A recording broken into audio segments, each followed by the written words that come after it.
Verge had a bad experience, and on July 6th, Editor-in-Chief Nilay Patel announced that they were shutting off comments on stories. They kept their forums open, but their comments on stories were being shut down temporarily while they regroup, and they're going to come back and have them be selectively on and so on. In any event, this reminds me of Popular Science, which shut down comments a few years ago. Lots of places have turned off comments because trolls and haters and racists and sexists and all kinds of people who are, say, really horrible things, people making threats and so on, you know, ruin it for everybody.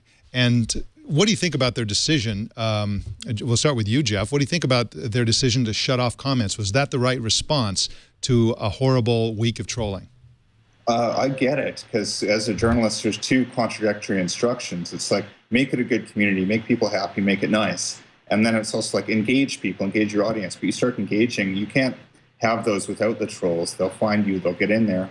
And it becomes a question of resources. I mean, suppose you can have 10 people. How many are you going to allocate to taming the trolls? It might be 1 people, 2 people. At a certain point, it gets expensive. It gets, you know, exasperating and exhausting. And then it's just easier to go, okay, enough of this, let's pull the plug. And I think that's probably what The Verge is doing right now. Andy, what do you think? Is this are we going to see even more of this coming out? Because again, every time you shut off an avenue for trolls, those remaining trolls will find another place, which makes that other place worse, which causes a new crisis at that other place. What do you think? Where do you think this is going in terms of a phenomenon online? I think that we're going to find that a lot of people who are responsible for creating content are no longer going to want to be responsible for creating the forums where people talk about that content. There are a lot of journalists who feel as though that is a critical part of what makes online publication so important, that you not only do your reporting or do your editorial, but you also have a conversation with those people who are reading it. That's great, and that's a great principle, but you have time to create new journalism, or you have time to moderate this, what can be a very, very active and very, very contentious place. And like I was saying a minute ago, you don't want to be responsible for creating a place where people can say, any fat chicks should just go kill themselves right now. I can't stand those blankety blanks who live in this part of the country. They're all... And I think they should all shoot themselves right now. You can't delete those comments fast enough, and you're shocked that those things were up for even the 15 minutes while you were trying to copy edit and post something brand new. It's such a simple solution to simply go into WordPress, flip one switch, and turn off comments. And now your life gets so much easier and so much better. And if somebody complains about it, you can say, here is my Twitter handle. By all means, direct comments to me on Twitter, or here are any other places online where you can create your own board for discussion or participate in here. I'm perfectly okay with seeing people saying whatever they want to say wherever they want to say it, but I don't have to keep the lights on in the room where they get to say that sort of stuff. Before I turned off comments on my own blog, I used to have a saying that I love the First Amendment. I love freedom of speech so much that I purchased exclusive rights to freedom of speech on anotgo.com. And you are welcome to also purchase exclusive rights to freedom of speech on your own forum, because that's God bless America. Yeah, exactly. And Renee Ritchie, is anonymity the problem here? Yeah, so I'll just preface this by saying that we have both forums and comments on iMore. We've got about 10 million monthly readers on iMore, about 37 million on Mobile Nations, and we believe deeply in the comment system because my bosses, they grew up making mobile communities. In fact, our titles originally were community editors before we got all journalistic about it. It was really an online community that's grown up all the content that we've made. So whenever anyone mentions we should turn off the comments, they all get almost like a visceral defensive nature about it. And we have a lot of moderators and a lot of volunteers and a lot of paid employees who spend a lot of time sort of, policing's the wrong word, but sort of making sure it's a good experience, because you could have a great article and someone lands on that article and it's beneficial for them to read it, but then you hit the comments and it's a cesspool and it makes them actually not sort of makes the entire experience a negative for them.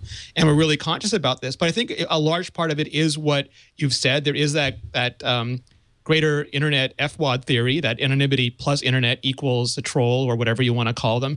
But we've seen that when people have Facebook comments on, which do theoretically link to real names, or Google Plus comments that do theoretically link to real names, it doesn't really mitigate the behavior. People seem to believe that when they're disconnected, when they're through a monitor, that humanity no longer exists. And when you do remind them of it, sometimes they're contrite about it, sometimes they're not, but there's always someone else who's just coming on, who's angry or upset about something, and spewing into the comments is a very easy thing to do. So every time I see, like, Daring Fireball never had comments. I remember Engadget turned theirs off. The Verge is turning theirs off for a while now. I think about it, and part of me thinks it's a great solution for every reason that Andy mentioned. And part of me just laments that there are so many wonderful aspects of the internet that we are increasingly turning off just because people routinely misuse them. And I don't know if there's an easy solution to that.